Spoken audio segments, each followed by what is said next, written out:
Oh, what's up? Hi, sisters. What's up? Hey guys! Walk it like I talk it. Walk it like I talk it. What is up, y'all? I am so pumped for this video. I have not been pumped for a video in such a long time because we are going over the tea. It's gonna get juicy. The point of this video is just to explain to you how to really overcome fear. I'm going to tell you guys some stories about people who didn't give a fuck about they were doing it. So these are the people that crushed it on YouTube. They ignore the algorithm. And now if you guys don't know, the only way I can explain this is if I add a little bit of backstory so you understand it. So if you don't mind, grab a freaking snack. We're gonna get juicy, and throughout the entire vlog I'm gonna talk about YouTubers and give you value and go get juice. So I'm gonna get ready for juice. I got a comment from Haley asking if I should do a makeup routine, and I'm gonna just give it to you guys. So if you're a dude and you're watching this and you really just want some more like concrete stuff and like tips and tricks, well, I'm not that channel, okay? Go watch, I don't know, like Thor, you know? Like I'm entertainment. I'm an art. Now, there are people who basically blow up for no reason, and we are sitting here just stunned at their growth, and there's a few faces you might watch as well. So the thing with these people, it questions my teaching. I'm also contemplating whether my teaching is valuable to you guys, because there's people out there that don't give a shit about anything I'm talking about but still crush it. So with those type of people, we're gonna crack down the code. An algorithm, guys, if you don't know, basically YouTube has a formula to calculate which video is going to go viral. So if you see a couple videos kind of like this one, so there's some people who blankly ignore the rules of YouTube, blankly offend and make weird contradicting videos, but crush it. So we're gonna get into that today. So we're gonna start on my face. I feel like I've grown this channel really quickly, but I've been here for like 7 years. So I've seen everything. Like I've seen the days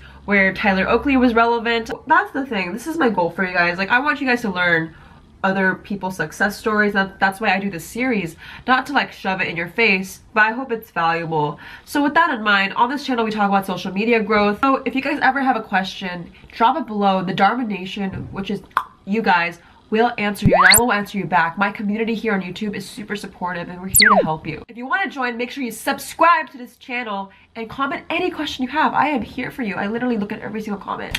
The products will be listed below. I'm so excited to get smoothies today. So for the first juicy topic of the day, we're going to talk about James Charles.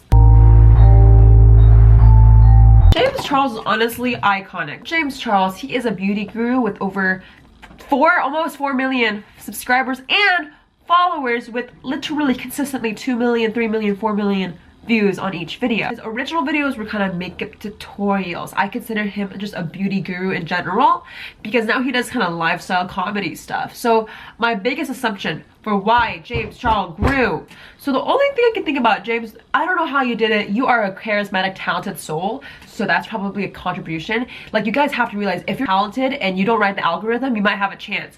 But if you're not talented and you can't even do shit in marketing, you're probably not gonna have a chance. Say you're charismatic, you like what you're doing, and you're on camera. James Charles does a good combination of both, and he's been doing this for a while, so his collaborations really bring traffic. He just did a collaboration with Javia, which is an amazing, popular, relevant singer. The keyword is relevant. Like, he collaborates with people that are only relevant to his audience and nothing else. I don't use concealer everywhere. I only use it with a brush, okay? This is what makes it.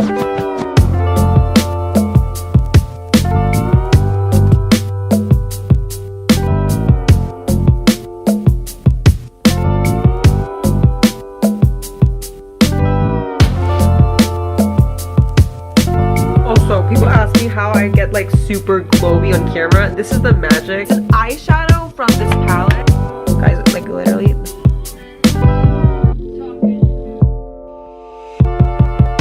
Hey, we're done with the look, my outfit. So we're gonna go off to the juice bar. Hey, you're in my car, and we're getting some drinks. Back to the topic. Okay, the next person we're gonna go over is Cody Ko. I think he really ignores the algorithm. Like, all of his content has no keywords whatsoever. But the one thing he's really good at, it's actually really fucking funny. I don't know what else to say. I think he got traction. I was looking through his content. He makes a lot of Instagram references. So obviously he picks on people that don't like Instagrammers. It kind of is like the opposite of Alexis Ren, right? Like, there's a lot of fans, of models, but there's also a lot of people who don't like models. So Cody Ko is just a good example of the relatable person that doesn't want to idolize people and makes fun of them, you know what I mean? The only reason why Cody Ko is able to ignore the algorithm is because he has a really strong opinion on people and he doesn't really give a shit. And he's also really extremely funny and makes relatable content that anyone can bond to, which is like Instagram shit. Cody Ko, I'm still, you know, really questioning how you grew because it's really great and you're really big and you're really funny, but I think I have to say it's mostly from the topics you're talking about and the fact that you're actually kind of talented and you have a podcast. So if you wanna hang out, let me know. All right, the next person who ignored the algorithm, Emma freaking Chamberlain. Dude, this one was hard. I don't know how. Honestly, all of you guys literally asked me, what do you think about Emma Chamberlain? You sound like Emma Chamberlain. I don't know. So first of all, I just want to say, Emma didn't like event her editing. So Emma is a YouTube lifestyle blogger, extremely funny. Oh, the thing is, she has around 900,000 subscribers in 6 months. We're all sitting here thinking like Peter McKinnon is shaking. Like every YouTuber that I think they grew really fast. I thought wrong because Emma's shaking the entire industry. I had to dig deep. I dug so deep to find how she was able to grow in such a short amount of time, and this is my result. So Emma actually started with content that was really searchable. So she started with beauty tutorials and it didn't get as much traction, but she did start with a lot of, you know, how-tos and tutorials. She started doing lifestyle comedy, and the one that popped was, I think, this one. So the only one that really like shook her trajectory. And if you're interested in watching me do those things. Now when I look at this piece of content, I'm just like, I still didn't know why and how. So this is the assumption, guys, and I don't honestly know. The YouTube algorithm blessed Emma's soul because of how, you know, I don't even know. Okay, I think I got it. So the only assumption, the only thing, because Emma, you are literally a magician. Like, we want your subscribers, we want your talent. My only assumption is her audience, her target audience is very, very narrow. I found Emma girls in my school that were like everyday teenagers. What I've learned is millennial teenage girls love it when people their age are doing things that they can't do. For example, Emma Chamberlain is herself unapologetically. A lot of, what the fuck? Unapologetically. This word! Emma is herself with no worries. Like, she doesn't really care. And a lot of girls suffer from insecurity and just trying to be themselves in high school is extremely hard. So Emma's kind of the leader or the pioneer in this case, where she's leading a movement or generation that doesn't give a shit. She started with just being herself, and girls, her demographic likes that. Now, your demographic might not be into weird, relatable shit, but you have to see. So Emma tried a lot of things, and that's why she didn't really need the algorithm, because her target demographic or her niche, it gives her a lot of leverage. Now, I'm not saying that she's excluding guys, but I know when I found Emma, it was through a group of girls, and you gotta realize high school teenagers clump. They clump like crazy. Literally, if you're friends with one person, you're friends with Rebecca and her squad, you know what I mean? So they talk a lot. So I heard of Emma through like a group of friends. So I feel like she has a lot of fans that are also in group chats, so maybe they're sharing videos, and that's the only reason why she didn't really need the algorithm itself to, like, you know, she didn't have to follow it, because her fans are supportive niche, if that makes sense.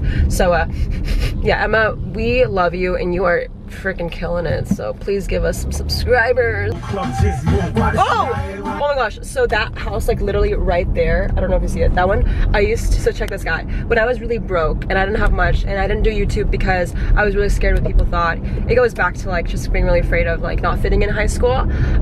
I dropped out of high school, but before that I was working as a tutor. And I remember like thinking, like, when I got a $20 cash from them after tutoring, I was super pumped. And then I was like literally thinking in my head, I'll never ever be able to, you know, buy a camera or afford anything, because I don't come from much. And tutoring was all I have, because I mean, my parents love me and I love them, but they didn't give me like allowance like people. And now I look back and I don't tutor anymore because I have my own business and YouTube, and it pays so, like, I just realized out of this entire month I was able to hit my income goals. It's just crazy. Like, I feel like YouTube is so amazing when you don't plan for it. Like, you really can't go into being successful on YouTube, like, you just can't. Like, every YouTuber knows this for sure, if you reach a point where you have like a little bit of leverage or social proof, but you never think that you're gonna hit 100,000. You just kind of do what it takes. A lot of people focus on the outcome. They don't focus on the process. And it doesn't help you at all when you focus on getting 100 subscribers or 1,000. It helps you when you actually make quality searchable content, or when you focus on, you know, improving your algorithm skills, or in this case, just being yourself. And it doesn't really, there's actually no rules. The only thing I'm teaching you guys is like consistency and always implying new things. If it doesn't work, try. And you just can't stick to one entire, like, guys, imagine if I stuck to tutoring kids my entire life because I made money. Like, there's no way I was gonna start YouTube, right? You have to try different things. You gotta always implement and test, because once something works, it also can mean in a few months it will go obsolete because of the market changes. So whenever I'm telling you success stories, it's to always keep you motivated, keep trying. And I don't think you should ever settle for one technique. So whether you're happy with your follow and follow like system, it's gonna get old one day, and you need to try new things in order to survive in the market. I really want you guys to know, the one thing I want you to take away is always keep testing and trying. And I'm giving you guys opportunities to not even follow what I'm saying, to go out of your way and fuck the algorithm. Looking good. So I got a pink drink. It's one of my favorites, other than matcha. Talk it, walk it like I talk it. Woo. Walk it like I talk it, walk it, walk it. I'm gonna drive it home. Thank you so much for joining me on my Starbucks adventure. Yeah, shout out to the comment winner. You won some merch. Shout out to the comment winner. Comment on this post to be featured in the next episode. If you're the comment winner and you won the merch, email me at. And if you also bought merch, email me at. And I will get your handwritten rose on the back of your sticker. Catch you guys in the next one. Thank you so much for watching. Like this video, comment, and subscribe. Catch you guys in the next one. Goodbye.